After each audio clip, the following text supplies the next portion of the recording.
कि पाकिस्तान के नक्शे पर अब सबसे बड़ा सवालिया निशान लग चुका है। क्या जिस देश ने दशकों तक अपनी एकता और ताकत के दावे किए, आज उसी के सबसे बड़े प्राकृतिक संसाधनों से भरपूर प्रांत से अलग होने की आवाज पूरी दुनिया में गूंज रही है। क्या इस्लामाबाद की सत्ता के लिए ये सिर्फ एक और विरोध है या फिर आने वाले समय में सबसे बड़ी राजनीतिक चुनौती है? इन सवालों ने एक बार फिर दक्षिण एशिया की राजनीति में हलचल मचा दी है। सोशल मीडिया से लेकर अंतर्राष्ट्रीय विशेषज्ञों तक हर जगह एक ही चर्चा है, बलूचिस्तान। रिपब्लिक ऑफ बलूचिस्तान नाम से सक्रिय संगठन ने 11 अगस्त को अपना स्वतंत्र दिवस मनाने की अपील की है और दुनिया से खुद को एक स्वतंत्र राष्ट्र के रूप में मान्यता देने की मांग की है। हालांकि पाकिस्तान इस दावे को पूरी तरह खारिज करता है और अंतर्राष्ट्रीय स्तर पर भी बलूचिस्तान को भी पाकिस्तान का हिस्सा ही मानता है।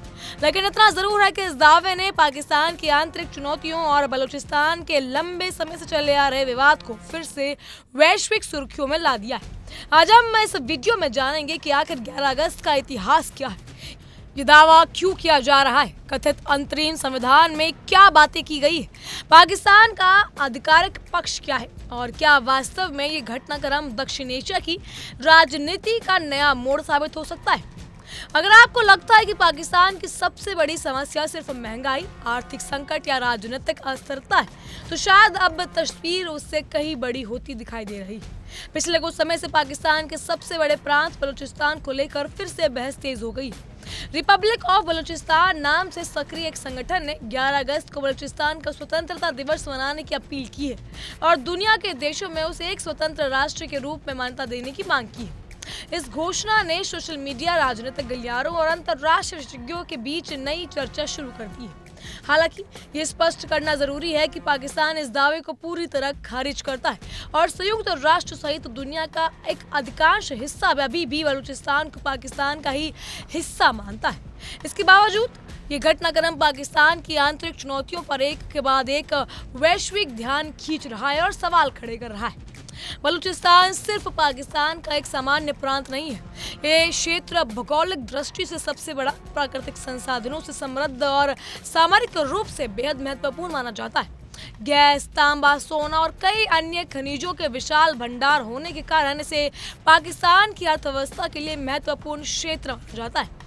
दूसरी ओर लंबे समय से यहाँ अलगवादी आंदोलन, सुरक्षा अभियान और राजनीतिक तनाव बने हुए हैं। आलोचकों का कहना है कि संसाधनों के दोहन और स्थानीय विकास के बीच संतुलन को लगातार असंतोष रहा है, जबकि पाकिस्तान का कहना है कि वह क्षेत्र में सुरक्षा और विकास दोनों सुनिश्चित करने का प्रयास कर रहा है। यही विरोधाभास बलूचिस्तान को दक्षिण एशिया के सबसे संवेदनशील राजनीतिक मुद्दों में शामिल करता है। 11 अगस्त को तारीख को लेकर बड़ा विवाद है। बलूच राष्ट्रवादी समूह का दावा है कि 11 अगस्त 1947 को क्लात रियासत में स्वयं को स्वतंत्र घोषित किया था और बाद में राजनीतिक घटनाओं ने उसका पाकिस्तान में विलय हुआ। दूसरी ओर पाकिस्तान इस ऐतिहासिक व्याख्या में सहमति नहीं दिखाता।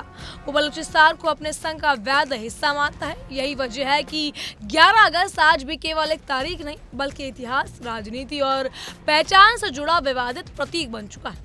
यही कारण है कि हर वर्ष ये मुद्दा फिर से चर्चा में आ जाता है।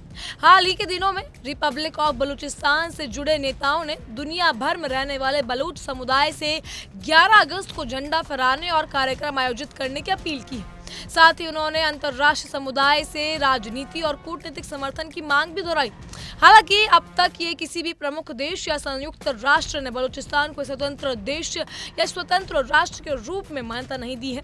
इसीलिए इस घोषणा को फिलहाल इस राजनीतिक दावा का माना जाता है, न कि अंतर्राष्ट्रीय स्तर पर मान्यता प्राप्त करने का स्वतंत्र राज्य की स्थापना।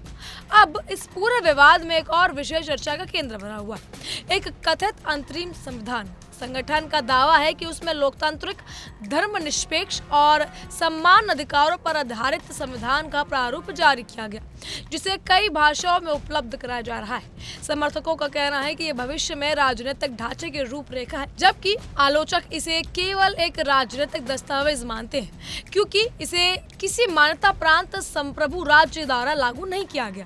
इसीलिए उसके महत्व को समझने के लिए इसकी कानूनी और राजनीतिक संदर्भ को भी अलग अलग देखना आवश्यक होगा। बलूचिस्तान को लेकर मानवाधिकारों का मुद्दा भी वर्षों से अंतर्राष्ट्रीय बहस का हिस्सा रहा है। कई मानवाधिकार संगठनों और कार्यकर्ताओं ने जबरन गुमशुदगी, सुरक्षा अभियानों और नागरिक अधिकारों से जुड़े आरोप भी लगाए। दूसरी ओर पाकिस्तान का कहना है कि उसकी कार्रवाई का उद्देश्य अलगवादी हिंसा और उग्रवाद से निपटना है। इस कारण बलूचिस्तान का प्रश्न केवल क्षेत्रीय राजनीति तक सीमित नहीं रहता, बल्कि मानवाधिकार, सुरक्षा और अंतर्राष्ट्रीय कानून जैसे विषयों से भी जुड़ जाता है। कई विशेषज्ञों का मानना है कि किसी भी तरह का अलगवाद आंदोलन की सफलता को केवल घोषणा से तय नहीं होता।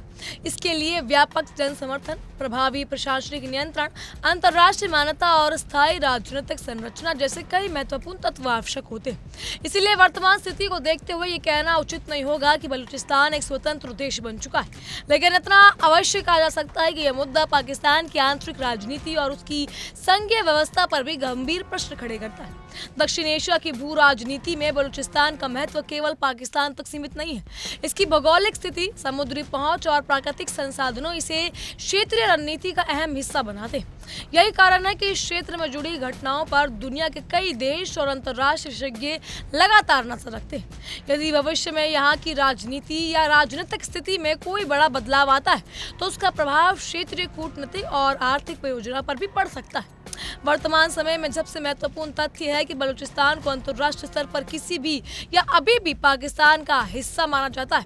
रिपब्लिक ऑफ बलूचिस्तान जैसे संगठन स्वतंत्रता की मांग जारी रखते हुए, लेकिन उनकी मांग और अंतर्राष्ट्रीय कानून स्थिति में स्पष्ट अंतर।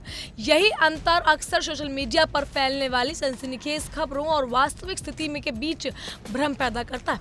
इसीलिए किसी भी नई जानकारी को आधिकारिक स्रोतों और विश्वसनीय रिपोर्टों के साथ समझना जरूरी है। आने वाले समय में 11 अगस्त को होने वाला कार्यक्रमों और उनके अंतर्राष्ट्रीय प्रभावों पर उनकी सबकी नजर होगी। क्या यह केवल प्रतीकात्मक का राजनीतिक अभियान रहेगा या इससे कोई नई कूटनीतिक बहस शुरू होगी, ये भविष्य तय करेगा।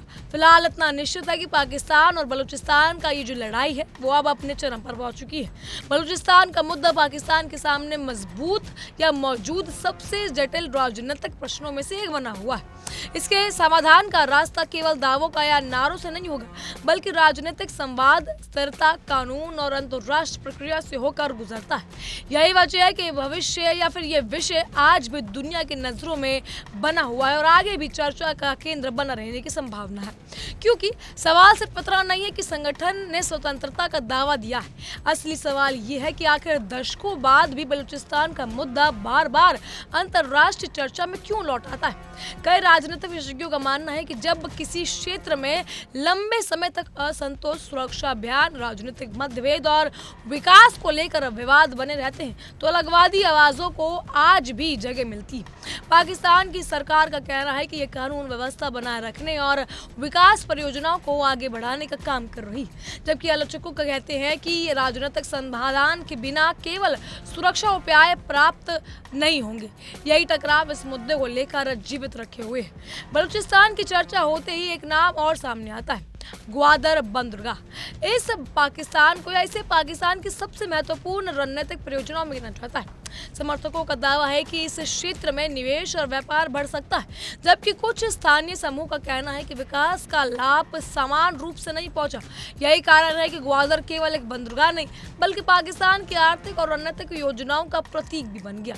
इसी वजह से बलूचिस्तान से जुड़ी हर बड़ी राजनीतिक खबर वैश्विक स्तर पर भी ध्यान आकर्षित कर रही है। अंतर्राष्ट्रीय राजनीति में किसी भी नए देश का अस्तित्व केवल घोषणा तय नहीं होता, बल्कि इसके लिए प्रभावी प्रशासन, स्थानीय संस्थाएं, सीमाओं पर नियंत्रण और सबसे महत्वपूर्ण अन्य देशों की मान्यता की आवश्यकता होती है। यही वजह है कि किसी भी संगठन द्वारा स्वतंत्रता की घोषणा और किसी नए संप्रभु राष्ट्र के वास्तविक गठन के बीच बड़ा अंतर होता है। फिलहाल बलूचिस्तान के मामले में यही अंतर सबसे महत्वपूर्ण तथ्य है, क्योंकि वैश्विक स्तर पर उसकी कानूनी स्थिति में कोई बदलाव नहीं नजर आया। सोशल मीडिया में इस पूरे मुद्दे को नई गति दी गई है। कुछ पोस्ट इसे पाकिस्तान के लिए ऐतिहासिक झटका बताती है, जबकि दूसरी ओर कई लोग इन दावों की सत्यता पर सवाल उठाते हैं। ऐसे माहौल में दर्शकों के लिए ये समझना जरूरी हो जाता है कि वायरल पोस्ट और आधिकारिक स्थिति हमेशा एक जैसी नहीं होती। यही कारण है कि किसी भी बड़ी खबर को समझने के लिए अलग अलग स्रोतों और आधिकारिक बयानों को साथ देखकर इन निष्कर्ष निकालना चाहिए। पाकिस्तान के सामने पहले से ही आर्थिक चुनौतियां, राजनीतिक अस्थिरता और सुरक्षा संबंधी कई मुद्दे मौजूद हैं। ऐसे समय में बलूचिस्तान को लेकर उठने वाली हर नई बहस स्वाभाविक रूप से राष्ट्र राजनीति का हिस्सा बन जाती है, चाहे इन दावों को तत्काल राजनीतिक परिणाम निकले या फिर नहीं। इतना तय है कि इससे पाकिस्तान की आंतरिक परिस्थितियों पर एक बार फिर अंतर्राष्ट्रीय ध्यान केंद्रित हुआ है। कई विशेषज्ञ मानते हैं कि किसी भी संघीय देश की सबसे बड़ी ताकत केवल उसकी सैन्य क्षमता नहीं, बल्कि उसके विभिन्न क्षेत्रों का विश्वास और राजनीतिक भागीदारी होती है। जब किसी क्षेत्र में लंबे समय तक असंतोष बना रहता है तो ये शासन के सामने एक कठिन प्रश्न खड़े करता है। यही कारण है कि बलूचिस्तान का मुद्दा केवल सुरक्षा का नहीं, बल्कि शासन, प्रतिनिधित्व और विकास का भी माना जाता है। आने वाले महीनों में दुनिया की नजरें इस बात पर रहेंगी कि 11 अगस्त से जुड़े कार्यक्रमों का स्वरूप क्या रहता है और अंतर्राष्ट्रीय प्रतिक्रिया कैसी होती है। क्या ये केवल प्रतीकात्मक आयोजना रहेगा या इससे कोई नई राजनीतिक बहस जन्म लेगी? अभी इसका उत्तर स्पष्ट नहीं है, लेकिन इतना निश्चित है कि इस विषय पर होने वाली हर नई गतिविधि को सोशल मीडिया और नीति विशेषज्ञ ध्यान से देखेंगे। बहरहाल इन सब पर आपकी क्या राय है, हमें कमेंट के जरूर बताइएगा। फिलहाल के लिए इतना ही। तमाम खबरों के लिए बने रहिए हमारे साथ और देखते रहिए इंडिया डेली 24/7। देखिए इंडिया डेली 24/7 अब आपके स्मार्ट टीवी पर। इंडिया डेली मौजूद है सभी डिजिटल प्लेटफॉर्म पर लाइव और लगातार। इंडिया डेली 24/7 हर दिन राष्ट्र को समर्पित।